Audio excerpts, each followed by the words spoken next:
నమస్కారం. నేను చందు. ఈరోజు ప్రధాన న్యూస్ పేపర్లలో వచ్చిన విద్య, ఉద్యోగ సమగ్ర సమాచారం ఏమేముంది చూద్దాం. వీడియో చివరి వరకు చూడండి. ఒకవేళ ఛానల్ని సబ్స్క్రైబ్ చేసుకోకపోతే ఫస్ట్ సబ్స్క్రైబ్ చేసుకోండి.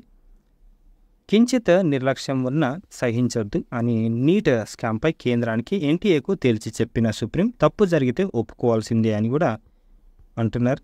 నిర్లక్ష్యాన్ని ఉపేక్షించం నీట్ అవకతవకలపై సుప్రీంకోర్టు సృష్టికరణ.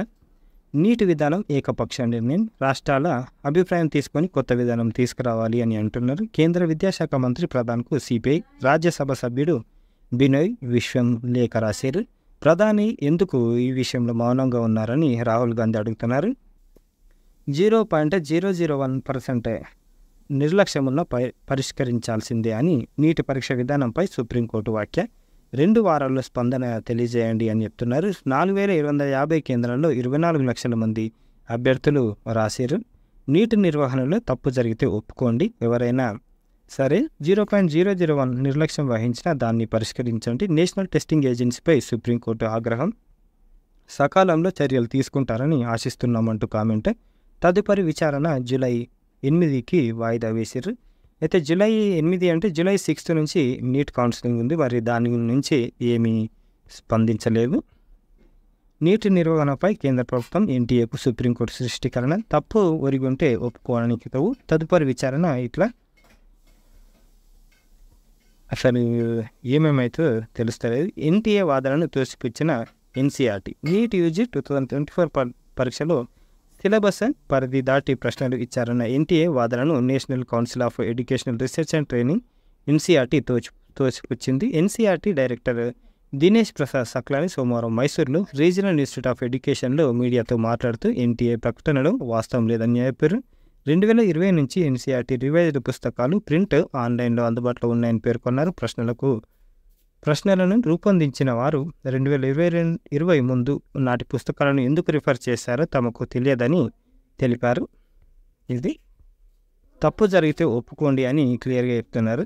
ఎన్టీఏలో సంస్కరణలు, లీకేజీలకు అడ్డాలుగా బీజేపీ పాలిత రాష్ట్రాలు అక్కడే అవుతున్నాయి. ఇవి నీటి నిర్వహణలో రవ్వంత నిర్లక్ష్యం కనిపించిన కఠిన చర్యలుంటాయి. జాతీయ పరీక్షల మండలికి స్పష్టం చేసిన సుప్రీంకోర్టు. మోదీ ఈ విషయంలో ఎందుకు మౌనం పాటిస్తున్నారు, అసలు ఏం జరుగుతుంది అనేది మిగతా విపక్షాలు అడుగుతున్నారు. పరీక్షలు ఇలాగైనా ఎన్టీఏపై మండిపడిన సుప్రీంకోర్టు. ఇకపోతే 25న ఇంటర్ అడ్వాన్స్డ్ ఫలితాలు హైదరాబాద్, తెలంగాణ నుంచి. సర్టిఫికేట్ సరిపోదు, స్కిల్స్ ఉండాలి. 2000 కోట్లతో 65 ఐటీఐలను తీర్చిదిద్దుతామని తెలంగాణ సీఎం అని చెప్తున్నారు. రోబోలు మొదలుకొని అత్యాధునిక యంత్రాలతో శిక్షణ ఇప్పిస్తాం. పోరాడి తెలంగాణ సాధించుకున్న యువతకు ఉపాధి కల్పించడమే లక్ష్యం. ప్రస్తుత విద్యా విధానం 40 ఏళ్ల కిందటి నేటి పరిస్థితులకు తగ్గట్టు ఏటీసీల ఏర్పాటు. విద్యార్థులు ఐటీఐలో చేరాలి. ఈ శాఖను నేనే స్వయంగా చూసుకుంటా. మల్లెపల్లి ఐటీఐ అడ్వాన్స్డ్ ట్రైనింగ్ సెంటర్లో సీఎం రేవంత్ శంకుస్థాపన చేసిరు నిన్న. దానికి సంబంధించి ఇది ప్రభుత్వ ఐటీఐలు నిరుపయోగంగా మారాయి. వాటిలో 40-50 ఏళ్ల కిందటి నైపుణ్యాలను నేర్పిస్తున్నారు. అవి విద్యార్థులకు ఉపయోగపడడం లేదు. ఈ విధానాన్ని మార్చాల్సిన అవసరం ఉంది. ఐటీ రంగంలో ప్రపంచంతో మన తెలుగు వాళ్ళు పోటీ పడుతున్నారు. మధ్య దిగువ తరగతి కుటుంబాల నుంచి వచ్చే విద్యార్థులకు శిక్షణ ఇప్పించి ఉపాధి కల్పించడమే మా బాధ్యత. మేము పాలకులం, మీరు బానిసలు అన్న ఆలోచన మాకు లేదు. మేము సేవకులమని అన్నారు. మరి ఎంతవరకు ఇంప్లిమెంట్ అవుతుందో చూద్దాం. ఐటీఐ ఇక ఏటీసీ ఆధునాతన సాంకేతిక కేంద్రాలుగా మార్పు. 2324 కోట్ల వ్యయంతో 65 శిక్షణ కేంద్రాలు అప్గ్రేడ్ చేస్తారంట. టాటా టెక్నాలజీస్ లిమిటెడ్తో 10 ఏళ్ల కాలానికి ఒప్పందం. ఐటీఐలో 50 ఏళ్ల నటి నైపుణ్యం, వాటితో ఫలితం లేదు. విద్యార్థులు ఏటీసీల్లో చేరాలి. ప్రతి నెల పర్యవేక్షిస్తా అని చెప్తున్నారు. హైదరాబాద్లో మరిన్ని పెట్టుబడులు పెట్టండి అని చెప్తున్నారు. ఆధునికంగా ఐటీఐలు ఈ విధంగా ఉంది. ఉన్నత కేంద్రాలుగా తీర్చిదిద్దుతాం అని చెప్తున్నారు. నైపుణ్యం లేని సర్టిఫికేట్ పనికిరావు. సాంకేతిక నైపుణ్యం ఉంటేనే ఉపాధి. ఈరోజు పీఈ సెట్ ఫలితాలు. బీపేడ్, యూజీ, డీపేడ్ కోర్సులు ప్రవేశాలకు నిర్వహించిన PG physical education entrance test PE set ఫలితాలు బుధవారం విడుదల కానున్నాయి. మాసత్యంలోని ఉన్నత విద్యా మండలి కార్యాలయంలో చైర్మన్ ప్రొఫెసర్ అలీమదర్ గారు రిలీజ్ చేస్తారు. ఇది 3 గంటలకు రిలీజ్ చేస్తారు.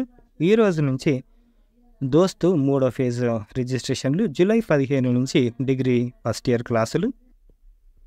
సిబిఆర్టీ విధానంలో హాస్టల్ వెల్ఫేర్ ఆఫీసర్లు సంక్షేమ శాఖకు చెందిన సంబంధించి ఈ నెల 24 నుంచి ప్రారంభం కానున్న హాస్టల్ వెల్ఫేర్ ఆఫీసర్స్ వార్డెన్ పోస్టుల భర్తీకి కంప్యూటర్ బేస్డ్ రిక్రూట్మెంట్ టెస్ట్ విధానంలో నిర్వహిస్తున్నట్లు టీజీపీఎస్సీ అధికారులు వెల్లడించారు.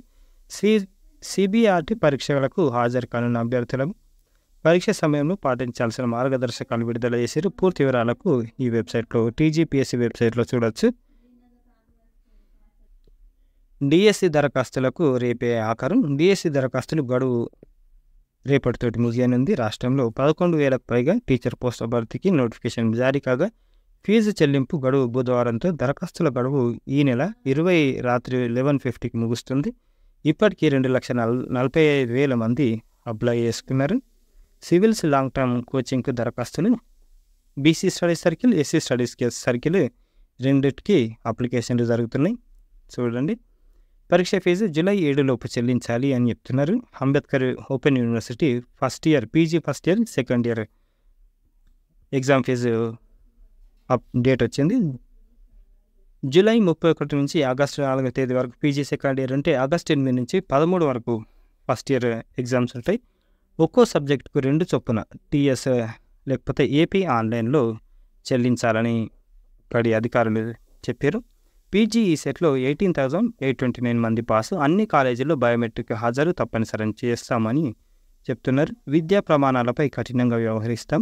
ముఖ్యమైన బ్రాంచ్లలో ప్రథమ టాపర్లు ఇట్లున్నారు. దీంట్లో ఎంటెక్, ఎంఫార్మసీ, ఎంఆర్క్ కోర్సులో ప్రవేశానికి నిర్వహించిన పీజీ ఇంజనీరింగ్ ఉమ్మడి ప్రవేశ పరీక్ష రిజల్ట్స్ నిన్న రిలీజ్ చేశారు.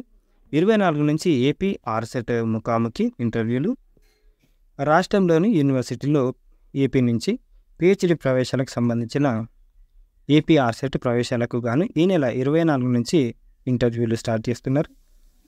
రాష్ట్రంలోని 12 యూనివర్సిటీల్లో ఈ నెల 24 నుంచి 28 తేదీ వరకు సబ్జెక్టుల వారీగా ఇంటర్వ్యూలు జరుగుతాయి. పూర్తి వివరాలకు ఈ వెబ్సైట్లో చూడొచ్చు. ఏపీ పీజీఈ సెట్ ఫలితాలు విడుదల. రాష్ట్ర ఉన్నత విద్యా మండలి ఆధ్వర్యంలో ఎస్వీ నిర్వహించిన ఏపీ పీజీఈ సెట్ 2024 రిజల్ట్స్ ఇచ్చారు.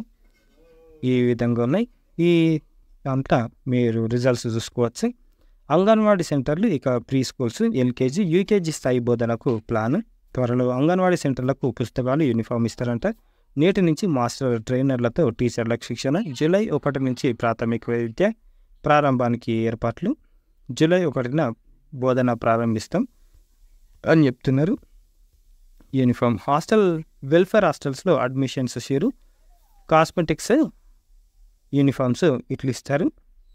హాస్టల్ స్టూడెంట్స్కి 2 జతల యూనిఫామ్తో పాటు బెడ్షీట్స్, కార్పెట్, టవల్స్, నోట్బుక్స్ ఫ్రీగా ఇస్తారు. మెస్ ఛార్జ్ 7వ తరగతి వరకు ఒక్కో స్టూడెంట్కి 1,050 rupees. 8th, 9th, 10th స్టూడెంట్స్కు 1,100, college స్టూడెంట్స్కు 1,500 చొప్పున ఉంటుంది. అలాగే కాస్మెటిక్స్ ఛార్జీ 7వ తరగతి వరకు గర్ల్స్కి 55, 8th, 9th, 10th స్టూడెంట్స్కి 75 ఇస్తారు. బాయ్స్కి కాస్మెటిక్స్ ఛార్జీ 62 ఇస్తారు. అన్ని జిల్లాలలో ఇది అడ్మిషన్లు ఉన్నాయి. తెలంగాణకు సంబంధించి ప్రైవేటు స్కూళ్ళలో పేద పిల్లలకి 25% సీట్లు ఎందుకు కేటాయిస్తలేరు అని విద్యా హక్కు చట్టం అమలు ఇదేనా అని హైకోర్టు ఫైర్ అయింది. మరి 2009 నుంచి విద్యా హక్కు చట్టం అమల్లోకి వచ్చినప్పటికీ ఇంకా చాలా స్కూల్స్లో ఇది ఇంప్లిమెంట్ అవుతలేదు. మరి దీనిపైన ఏం రియాక్షన్ తీసుకుంటుంది గవర్నమెంట్ అనేది చూద్దాం. ఈఎస్ఐసిలో 4 అద్వితీయమైన కోర్సులు. College director doctor G Rameshwar Rao చెప్తున్నారు. దీంట్లో ఏమేమి ఉన్నాయంటే ఆర్బిట్రేషన్, సైబర్ సెక్యూరిటీ కోర్సులు, పోస్ట్ గ్రాడ్యుయేట్ సర్టిఫికేట్ కోసం 1 సంవత్సరం వ్యవధి గల 2 కోర్సులు. కోర్సులకు కానీ జవహర్లాల్ నెహ్రూ సాంకేతిక యూనివర్సిటీ ఒప్పందం కుదుర్చుకున్నారు. ఇది ఇకపోతే జూలై 30 తేదీ వరకు కాలేజీ కార్యాలయంలో అభ్యర్థులు ఫీజు చెల్లించి అప్లై చేసుకోవచ్చు. డిగ్రీ ఫైనల్ ఇయర్ చదువుతున్న వారు కూడా అప్లై చేసుకోవచ్చు ఆర్బిట్రేషన్ కోర్సులకు. ఇకపోతే డిగ్రీ ఫైనల్ ఇయర్ ఈ విధంగా ఉన్నాయి. జాగ్రఫికల్ ఇన్ఫర్మేసిస్ సిస్టంలో 6 నుంచి 4 వారాల స్వల్పకాల వ్యవధి గల కోర్సులను కూడా ఇంజనీరింగ్ స్టాఫ్ కాలేజ్ ఆఫ్ ఇండియాలో ప్రవేశపెట్టడం జరిగింది. కోర్స్ ఫీజు ఈ విధంగా ఉన్నాయి. ఇది పూర్తి వివరాలు వెబ్సైట్లో చూడవచ్చు మీరు. జూలై 8 నుంచి గ్రూప్ 2 అభ్యర్థులకు గ్రాండ్ టెస్ట్, నేటి నుంచి ఆన్లైన్లో దరఖాస్తుల స్వీకరణ. బీసీ స్టడీ సర్కిల్ ఈ వెబ్సైట్లో మీరు రిజిస్టర్ కావచ్చు. దోస్త్ 2024 రెండో విడతలో 41,533 మందికి సీట్లు. 26 వరకు సెల్ఫ్ రిపోర్టింగ్ చేయాలి. 400 తోటి జూలై 2 వరకు మూడో విడత దరఖాస్తుల స్వీకరణ. జూలై 15 నుంచి క్లాసులు. దోస్త్ కన్వీనర్ ఉన్నత విద్యా మండలి చైర్మన్ చెప్పారు. ఇంగ్లీష్ మీడియంపై మోజు వద్దు, ఆత్మహత్య లాంటిది. అనేక చోట్ల సుశిక్షితులైన ఉపాధ్యాయులు లేరు, ట్రైన్డ్ టీచర్లు లేరు. నిజంగా ఇది విషయం. అయినా ఇంగ్లీష్ మీడియం వైపు తల్లిదండ్రులు ఆకర్షితులవుతున్నారు. ఇటువంటి పరిణామం ఆత్మహత్య సదృశ్యమే. ఎన్సీఆర్టీ డైరెక్టర్ దినేష్ ప్రసాద్ సక్లాని వ్యాఖ్యలు. అనేక చోట్ల సరైన శిక్షణ పొందిన ఉపాధ్యాయులు లేనప్పటికీ ఇంగ్లీష్ మీడియం వైపు తల్లిదండ్రులు ఆకర్షితులవుతున్నారని ఈయన చెప్పారు. ఇటువంటి పరిణామం కోరి కష్టాలను తెచ్చుకున్నట్లనని వెల్లడించారు. ఇంగ్లీష్ మీడియం స్కూళ్ళపై మోజు ఆత్మహత్య సదృశ్యమే. మరి పరిస్థితి అట్లుంది. మరి ఏం చేస్తాం?